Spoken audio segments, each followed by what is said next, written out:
Buenos días, ¿cómo están? Espero que estén todos bien. Estamos todos un poco cansados de estar adentro, pero creo que es la única que queda. Tenemos que cuidarnos y una forma de cuidarnos es mantener la distancia, etc.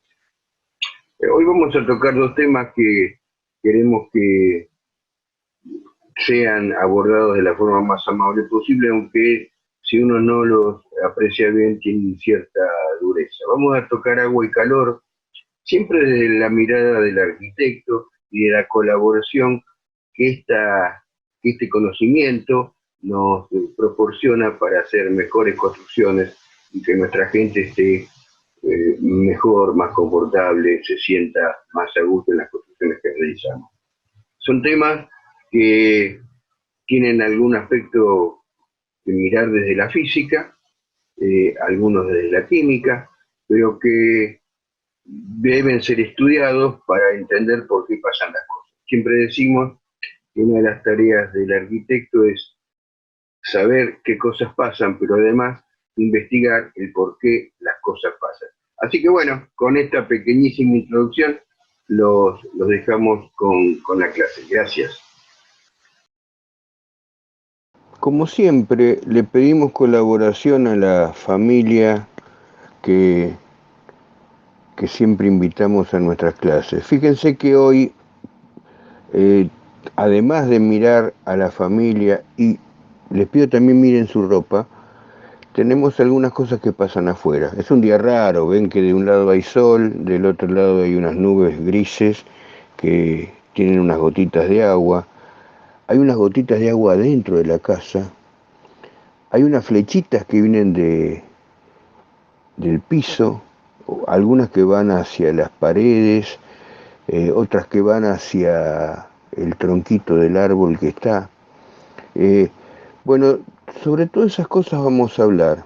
Eh, vamos también miren, hay un perro que no tiene ropa, pero quizá tenga una suerte de ropa que le dé el pelaje.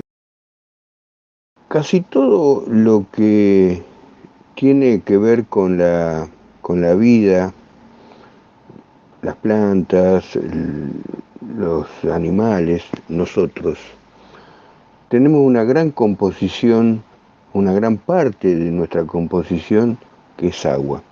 Es uno de los elementos esenciales de la naturaleza y uno de los elementos esenciales para la vida. Si no hubiera agua, no hubiera habido vida en la Tierra.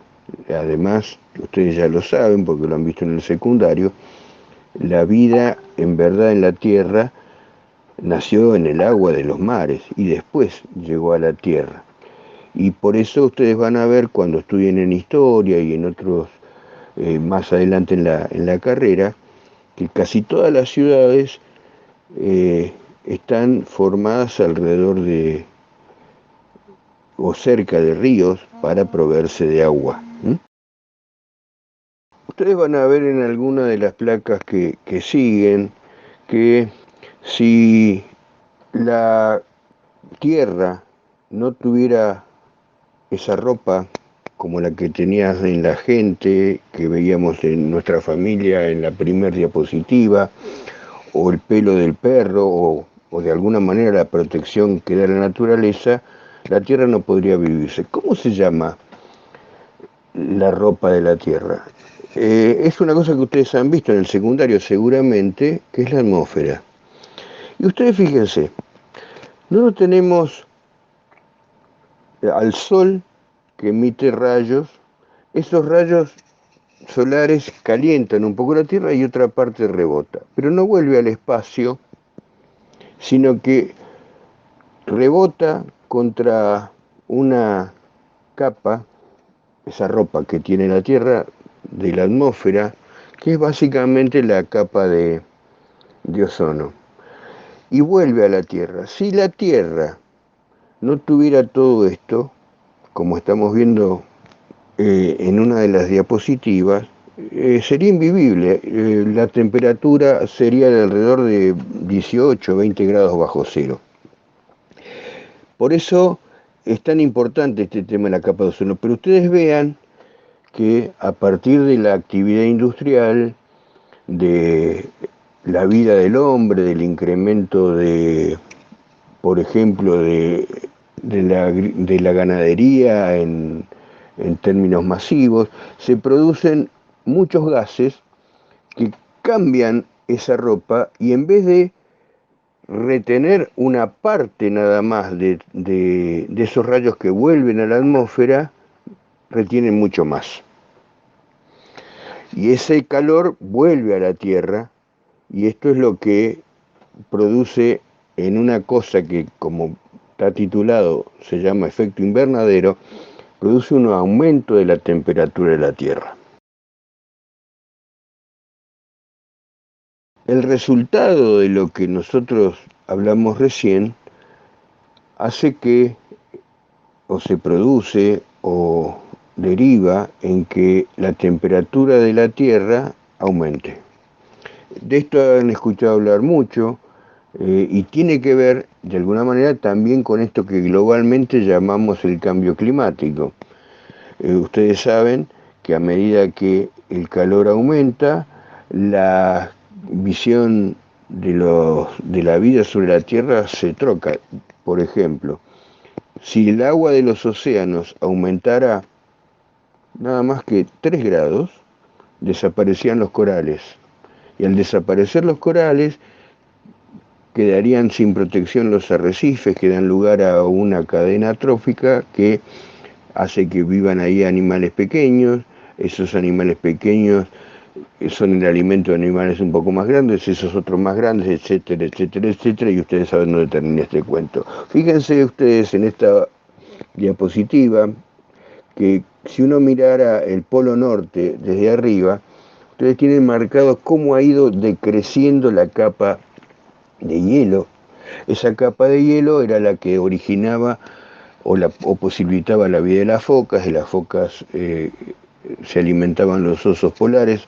Hoy los osos polares están, como ustedes ven, llegando a algunos lugares que originalmente no eran su hábitat, porque estaban muy cómodos donde vivían. Hoy Noruega, Suecia, Finlandia tienen visitas en su parte más boreal de osos polares porque van en busca de comida.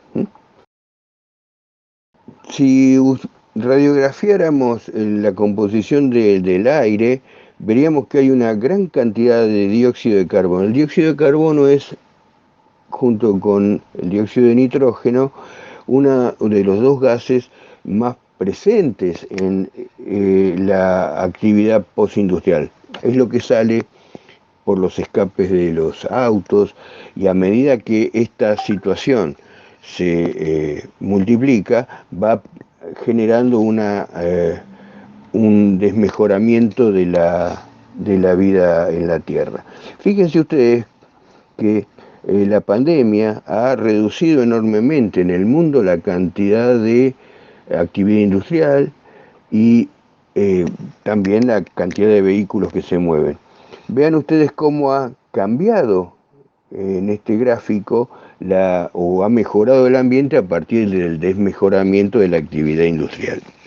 Es decir, que hay una relación directa. Esta es una cosa que se ha podido medir ahora con una visión global de la pandemia. Es largo para hablar este tema, ustedes lo van a transitar mucho en la facultad, porque es una de las bases que tenemos que manejarnos, en las que tenemos que manejarnos para tener conceptos sobre la totalidad de la arquitectura. Es cómo funciona nuestra casa. Entonces, junto con el agua, el aire es una de las necesidades básicas que tiene la sociedad, el ser humano para poder vivir. Este es un gráfico donde ustedes ven en perfiles livianitos el Partido de La Plata, Berisso y Ensenada. Si ustedes miran, vean cómo, con las fechas, cómo ha cambiado la cantidad de dióxido de nitrógeno, porque hay muchos vehículos andando por las calles. Vean ustedes este gráfico y después convérsenlo con sus docentes. Miren las flechas exteriores. La idea es que el agua puede presentarse en 3 estados, puede estar en estado líquido, en estado sólido o en estado gaseoso. Es agua líquida, hielo o vapor de agua. A partir de ganar o perder calor, para eso tenemos un instrumento que se llama temperatura, para medir lo que está pasando, pasa de un estado a otro. Y ustedes van a ver que en las flechas interiores tenemos el nombre de la función que implica cuando pasan de estados extremos a estados extremos. Es decir que, por ejemplo, si tenemos agua en estado gaseoso, en vapor de agua, la cristalización implica que esto se haga hielo, o el agua en estado líquido, la vaporización es que se haga en estado gaseoso, es lo que nos pasa con la pava, etc.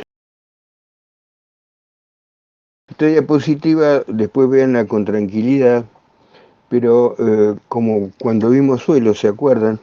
La idea también que tiene este nivel de la materia es empezar a construir un lenguaje común de manera que cuando uno indica un término, el término expresa exactamente lo que queremos decir. Esto parece obvio, pero no lo es porque se ha reducido tanto la extensión del lenguaje que a veces se torna confuso, sobre todo cuando uno escribe.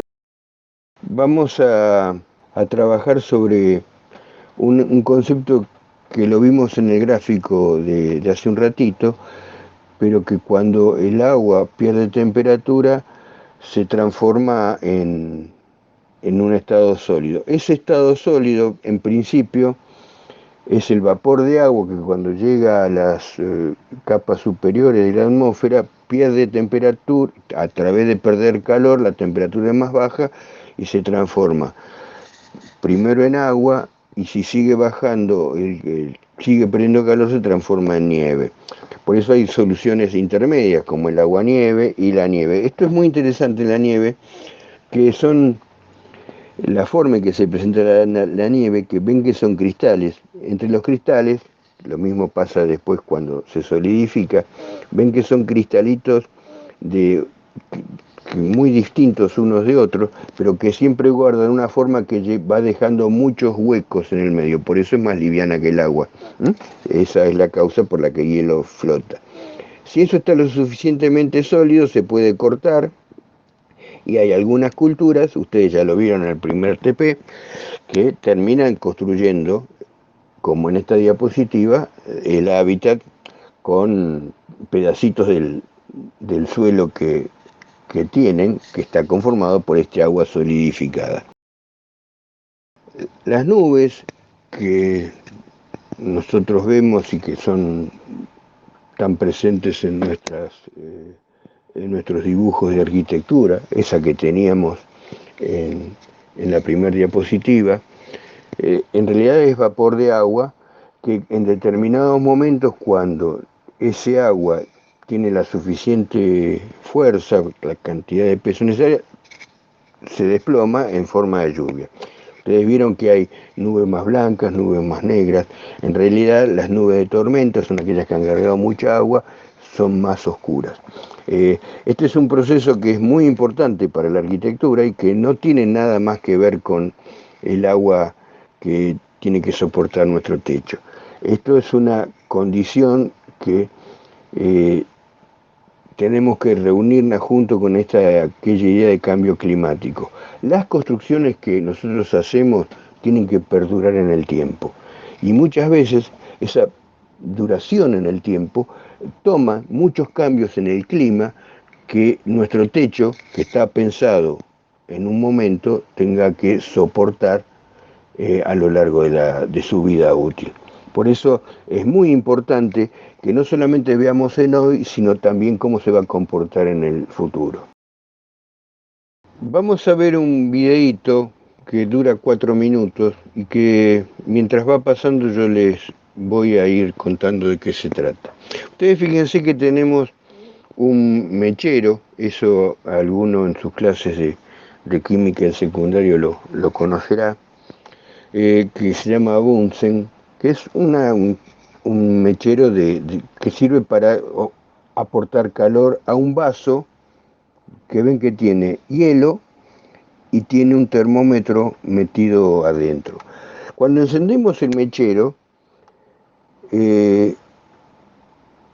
va a empezar a pasar que le voy a empezar a dar calor al hielo y el hielo va a empezar a convertirse en agua. En el cuadro de la derecha tenemos como una suerte de fotografía de lo que está pasando adentro de ese agua en estado de sólido cuando le empieza a llegar calor. Fíjense cómo empiezan a ponerse sus moléculas en movimiento hasta que en determinado momento se transforma en, en agua.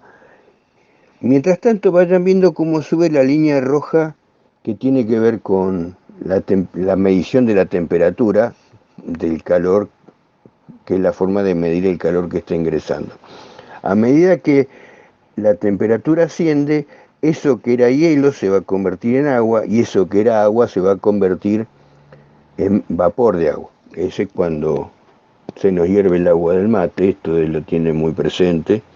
Ahora hay que tomar mate solo, así que lo tienen muy presente. Bueno, mientras vamos viendo este experimento, les comento que esta es una de las costumbres que vamos a tener que cambiar en el futuro, porque aparentemente volver a tomar mate como tanto nos gustaba, hacer el círculo, conversar mientras vamos tomando mate, es una de las cuestiones que culturalmente van a sufrir mucho. Bueno, terminemos de ver el video o véanlo con tranquilidad, porque necesitamos que ustedes vayan viendo entonces cómo el calor aportado por el fuego hace que primero se licúe la temperatura, el hielo se transforma en agua y después el agua en vapor.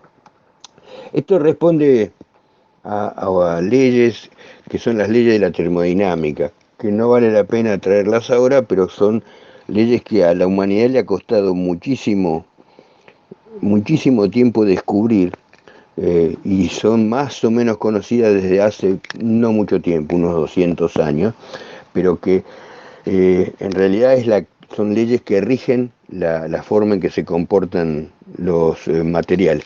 Esto mismo le pasa a una casa. La ley cero de la termodinámica dice que todos los materiales tienden a estar a la misma temperatura. Esto es, mientras va terminando el video que les cuento, que ese clima que los que tienen tanto el norte como el sur caluroso, muy frío, intenta primero poner a esa misma temperatura a la pared. Y después la pared intenta poner esa misma temperatura al interior. Si la temperatura exterior es inviable para que la gente viva confortablemente, algo vamos a tener que hacer, vamos a tener que quitar calor o aportar calor adentro. Entonces, lo más importante es tener previsto cómo deberá ser nuestra pared para que la forma en que el calor entre desde donde hay más a donde hay menos, que es otra de las leyes de la termodinámica, en el caso del verano, en los climas más hostiles, no perjudique el interior, y a la inversa, cuando yo tengo que producir calor con una estufa, con un aporte, no se me escape por la pared. Esto lo vamos a ver bien y discútanlo un poquito con los dos. Vamos a hablar ahora de un proceso que se llama capilaridad.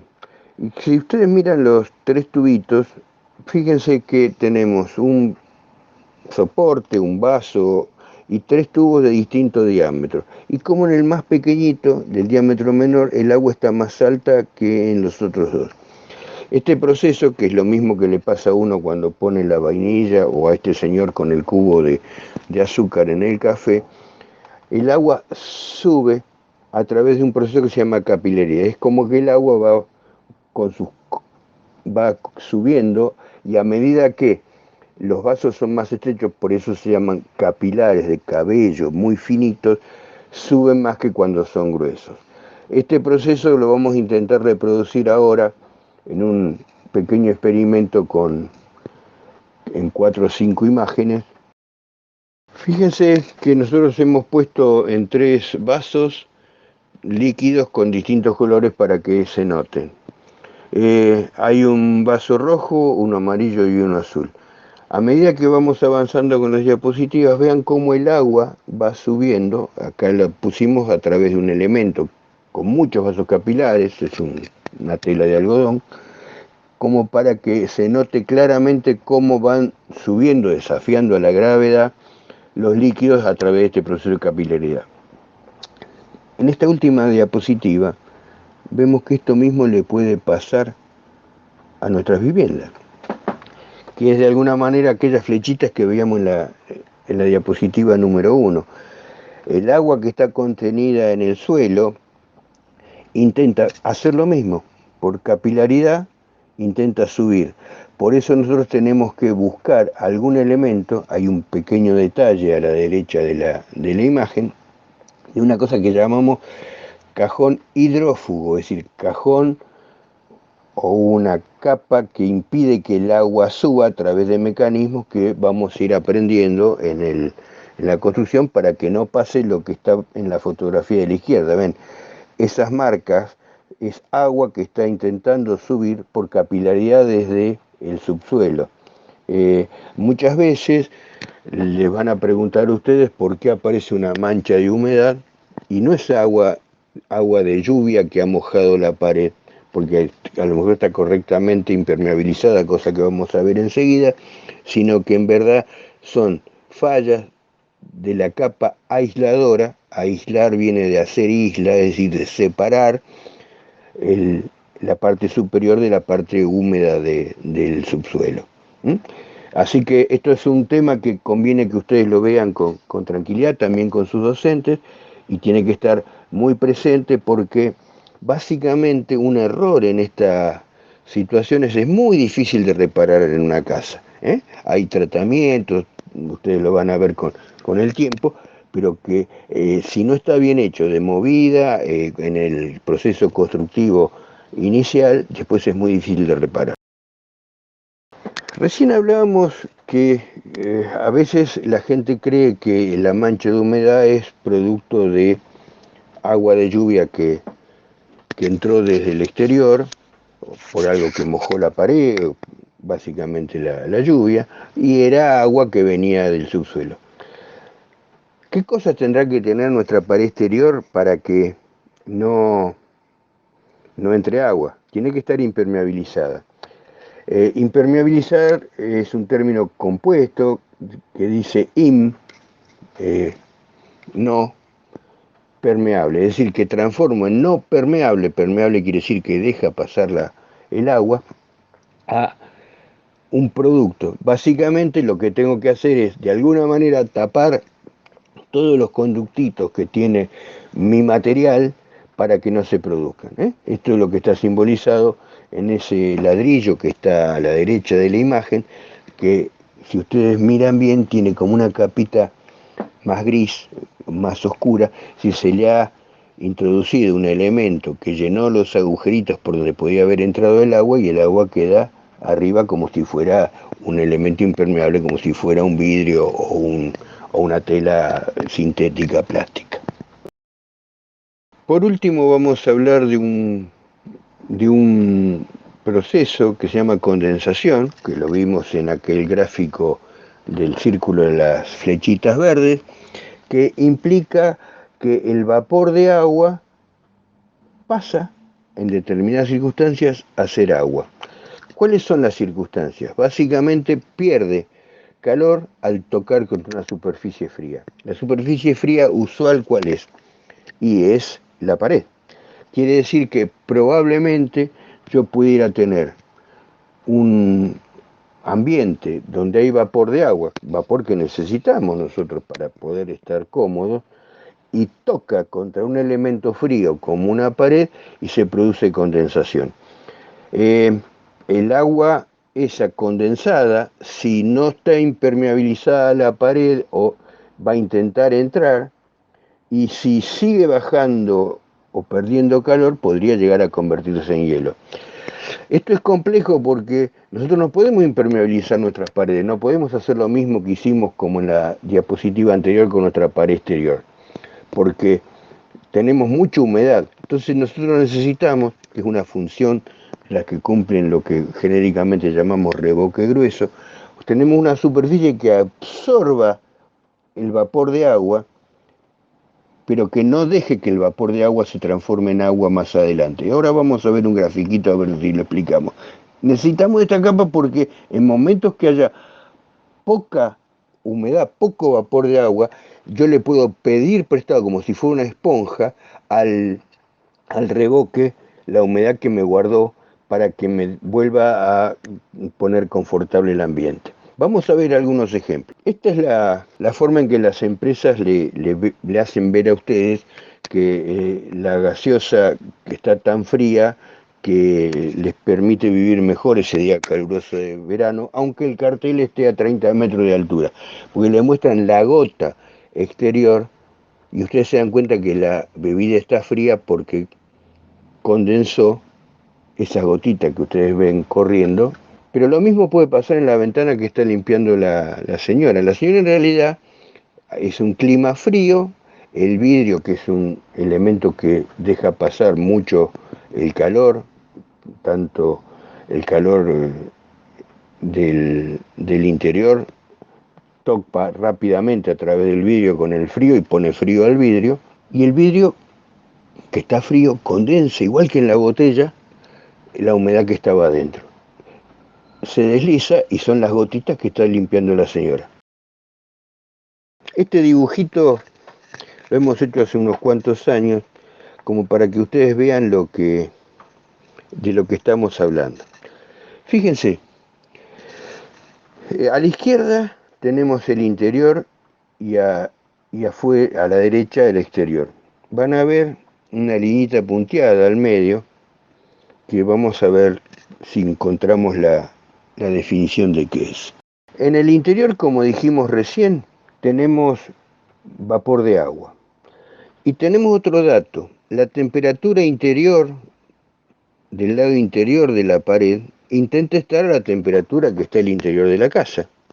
Y el lado exterior de la pared intenta estar a la temperatura exterior que tenemos en ese clima. Entonces fíjense que en el interior, por ahí lo anotamos, tenemos lo que llamamos lado caliente. Pongamos una temperatura más o menos razonable para vivir, 18 grados. Y del lado exterior tenemos un lado frío de la pared, acá hemos puesto menos 5 grados. Sabemos una cosa, hay una línea, esa línea inclinada que ustedes ven, que va a intentar unir la temperatura interior con la exterior. Es decir, que la pared estará a 18, 17, 16, y va a intentar estar a menos 5 afuera. En el medio, miren el grafiquito de arriba, ese vapor de agua que teníamos en la pared, si pierde temperatura, si medimos que pierde calor a través de la medición de la temperatura, estamos hablando, se transforma en agua y si sigue avanzando se va a transformar en hielo. ¿Qué quiere decir? Que si no hiciéramos nada, podría pasar que esa humedad en forma de vapor penetre, se transforme en agua y después se transforme en hielo adentro de la pared. Que se transforme en agua ya es grave porque le cambian las condiciones químicas de vida de la pared. Aparecerán manchas, vamos a ver si vemos alguna más adelante. Manchas, hongos, elementos que necesitan humedad y que obviamente uno lo que tiene que hacer es no brindarle un ambiente razonable para que vivan. Pero también podría pasar que si sigue bajando, perdiendo calor, se transforma en hielo. Y como vimos en aquel grafiquito del hielo, ¿se acuerdan de los cristalitos? El hielo ocupa más espacio que el agua. Entonces le va a hacer fuerza a la pared y es probable que la pueda hasta romper. Hay ejemplos de paredes mal aisladas en clima frío que tuvieron serias consecuencias. ¿Qué es lo que tenemos que hacer? Intentar poner lo que llamamos barrera de vapor. Una barrera implica que no pase y que no pase el vapor. Quiere decir que tenemos que poner una barrera cuyo cribado sea tan chiquito que el vapor no consiga atravesarlo. Esto hay que diseñarlo y esto lo van a ver en el trabajo práctico, cómo hacerlo en los momentos que corresponden. Esto es un problema básicamente para el clima frío, ¿ven? Donde yo tengo baja temperatura afuera. Si tuviera alta temperatura afuera, el proceso podría producirse en forma inversa, pero en realidad se produce es inexistente la producción porque hay el viento del lado de afuera que va a secar y no va a permitir que el agua penetre. Esto no importa que no se entienda la complejidad en un primer momento, veámoslo las veces que sea necesaria, pero es una de las cuestiones que nos interesa que ustedes se lleven muy firme de este primer nivel. Recién les comentaba que algunas de las cosas que nosotros podemos ver que es la reunión, a veces de condensación, a veces de humedecimiento, se producen en las casas. Fíjense, en la fotografía hay 4 cuadritos, ¿no es cierto? En la inferior izquierda, ustedes tienen algunos signos que podrían situarse en debilidades en las capas aisladoras, así que agua de cimiento que está subiendo, o en alguna aislación. Fíjense cómo en la diapositiva de arriba a la derecha, esas manchas negras, ustedes las han visto mucho en los baños, que se produce mucho vapor, el vapor va hacia los cielos rasos en general son de materiales que son muy porosos, se conservan ahí viven microorganismos que terminan generando estas manchas. Ahí tenemos también la fotografía de una ventana, si ustedes miran bien van a ver que hay como un charquito de agua debajo entre el marco y el vidrio, que es el producto de humedad que está dentro, ha chocado contra una superficie fría y se ha transformado en agua. Si esto continúa, seguramente va a dañar mucho a la solución arquitectónica. Bueno, no olviden comunicarse, les dejamos como siempre todos nuestros mecanismos de contacto, ya ustedes los tienen más que claro.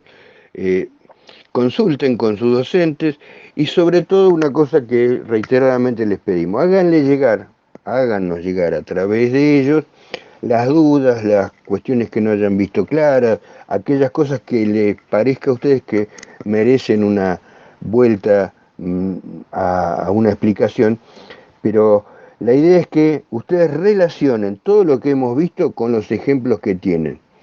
La cátedra le ha propuesto lugares de emplazamiento para el trabajo práctico muy diferentes. Consulten entre ustedes la diferencia entre construir en el sur, en el norte, que están simbolizados por zonas bioclimáticas muy diferentes, o sobre la costa, de manera de tener claro qué cosas son las que hay que tener en cuenta. Tengan ustedes siempre presente que nosotros estamos artificialmente insertando construcciones en el medio natural.